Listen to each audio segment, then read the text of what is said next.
Hey guys, Thunder E here, and this is the video you've been waiting for. I'm talking about gaming on the Galaxy S21 Ultra. Yes, we took it out of its case. Actually, it's not really a case. That is more of a UV wireless sanitizing case, which is great. I think everyone should get it. Check out the link down below. But anyway, thanks for jumping in. And this video, we're going to give you a deep dive into the performance and of course the capabilities of the Galaxy S21 Ultra when it comes to gaming. So we'll be covering Android games, we'll cover some emulators because you guys asked for that, and we'll show you some game streaming as well. Now, the Galaxy S21 Ultra comes in at 6.8 inches. It's a big boy.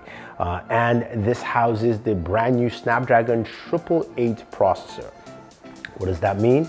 It means this is the fastest processor on the land in terms of Android processors, and it also comes with up to 16 gigabytes of RAM, so you can have a lot of things running in the background.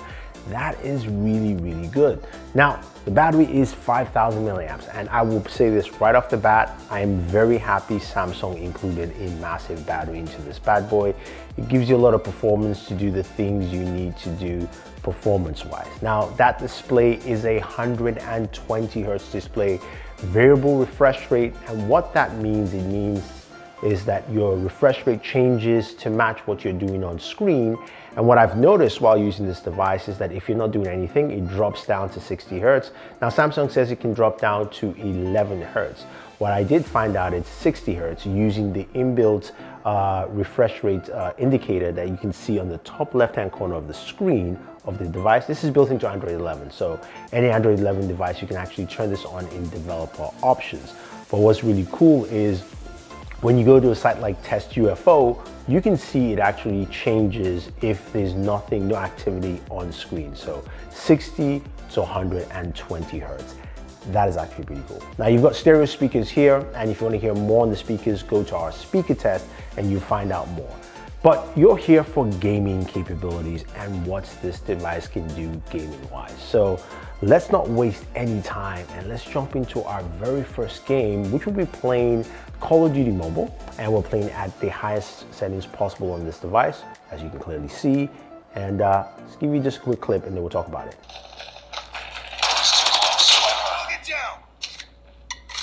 We've taken the lead. Recon standing by. UAV recon is standing by. UAV online.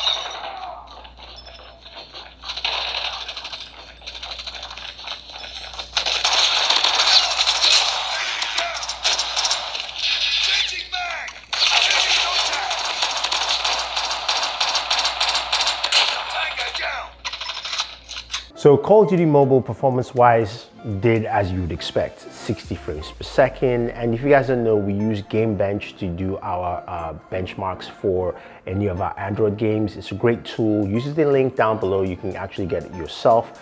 But what I like about it is I can see that it does 60 frames per second at a 99% stability.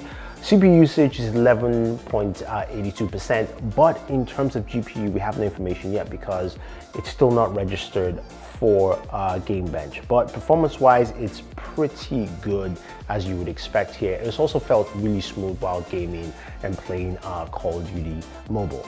Now, when we move over to a game like PubG Mobile, of course, you know we have a couple of settings we usually play with here.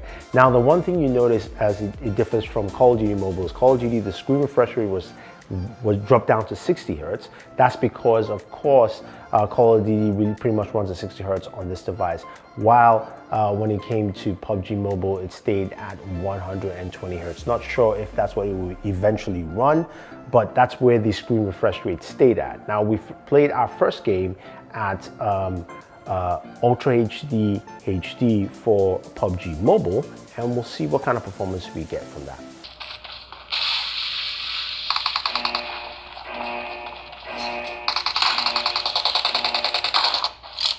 Team match, let's go.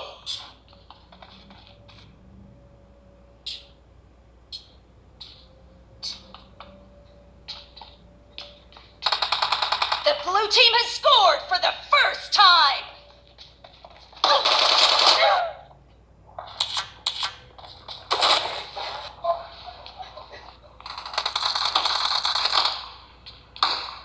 So for PubG Mobile Ultra HD performance-wise, we got 40 frames per second at 100% stability.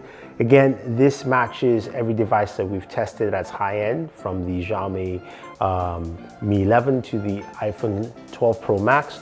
CPU usage was 10.81%, and of course you can see memory usage is about 800 to about 930 megabytes. So that kind of performance is pretty good. But how about Smooth Extreme on PubG Mobile? Let's check that out.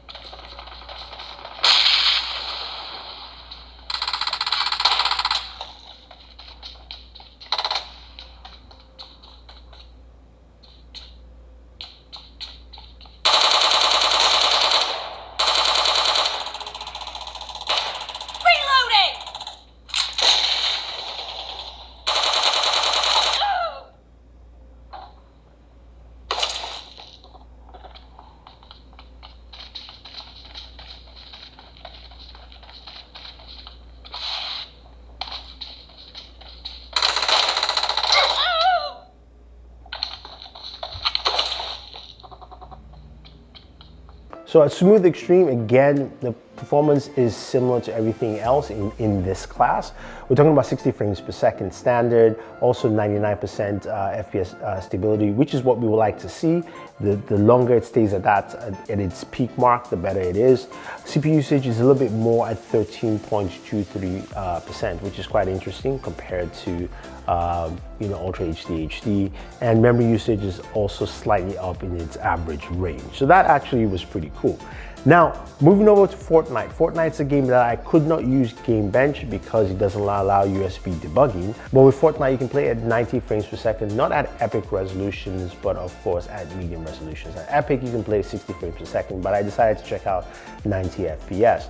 Now, while playing Fortnite and doing a terrible job in the Fortnite gameplay, just like I did in PubG Mobile, so forgive me for that, you will find out that the FPS doesn't necessarily reach 90 frames per second. It does roughly around 60 to about 80 frames or so. Stayed in around 70 for a little bit. It all depends and differs. So this is a game that, of course, still has to be updated for this device and also the processor, but that's what we got for Fortnite in terms of gameplay capabilities. Moving over to a game that plays at 120 frames per second, although it didn't in our last device. I'm talking about Vainglory, and I know I am terrible at games like this, MOBAs, but I have to say that Vainglory played well. You can see the FPS counter also switched to 120 frames per second in terms of the FPS itself. But also when it came to the screen refresh rate, it stayed at 120 Hertz as well. So that actually matched all the way through, and you will get the full benefits of what this device can actually do. Now, we did check out a bunch of other Android games as well. And you can see the full list of games there and some of the FPS capabilities. But I wanted to just talk about, of course, Genshin Impact, which is, of course, a game a lot of you have asked for and is graphically tasking. So we maxed out at 60 frames for Genshin. We maxed out all the settings, and it ran really smooth on the Galaxy S21 Ultra, which is something we'd like to see. And in terms of just looking at the in-depth look at the FPS capabilities, we saw 60 FPS for Genshin Impact, 100% FPS stability. CPU usage said was actually 0.02%. I don't think that is correct, but its memory usage is much more at 1577, up between that range to 1600 or so. So memory usage is much higher in this game, but what's interesting is that this technically beats out the iPhone 12 Pro Max, which actually was one of the better games handling Genshin Impact, where the iPhone 12 Pro Max did 59 frames per second and an FPS stability of 97%. So the iPhone 12 Pro Max, yes, it's only 1 FPS smaller, but technically the Galaxy S21 Ultra beat it. So Android fanboys, you can rejoice. You've got your win right there. So that's actually pretty cool. But in terms of performance and capabilities, what about Geekbench? What are the benchmarks there? I don't really care about these, but some of you like it. Now, Geekbench scores for single core is 1100 for single core, and our multi-core is 3238. Of course, which beats every last gen Android device. Not so much with, say, something like the Xiaomi, which had similar or close numbers or slightly higher in certain aspects. But that's just for you guys to know. Now, some of you did ask me about gameplay with emulators. How well does it run? So I did try out a Dreamcast emulator, and I also tried out a GameCube emulator, which of course Dolphin and Redmi emulators. I wasn't able to install and set up the PlayStation emulator in time, so I apologize for that. I'll try and I'll let you guys know the kind of performance I get from that. But when playing Dreamcast games, it ran well.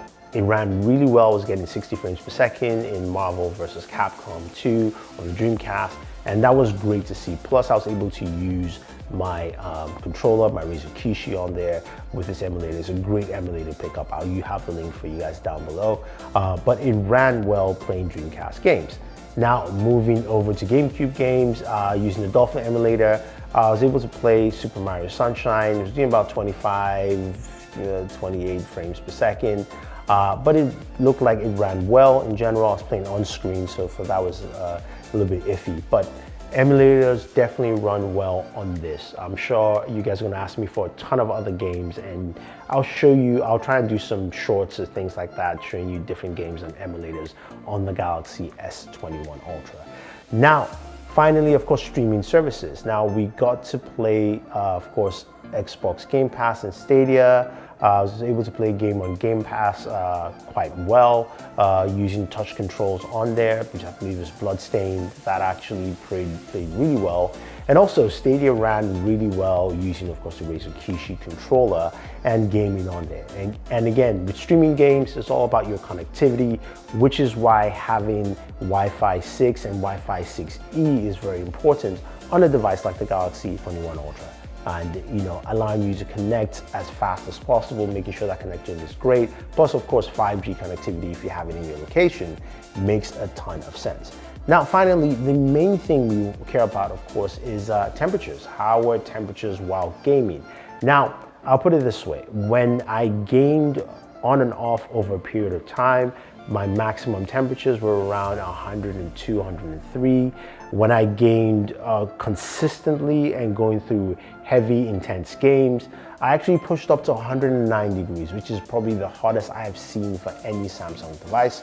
So that is just something to take note, especially if you're going to be doing a lot of heavy gaming on this device. In terms of gaming capabilities, the Galaxy S21 Ultra is a gaming beast. It will play your Android games effectively, streaming services not a problem. It will also play your emulators quite well. And the variable refresh rate does help actually in reducing in battery life and battery consumption. Plus a 5,000 milliamp battery goes a long way. Now, in terms of heat, that's something I will have to keep an eye on, just using it a little bit more with this device, just because Samsung didn't really mention anything about improving their vapor chambers or any of their specific cooling on the Galaxy S21 Ultra. But I would say you can definitely use a case on there and you'll be fine.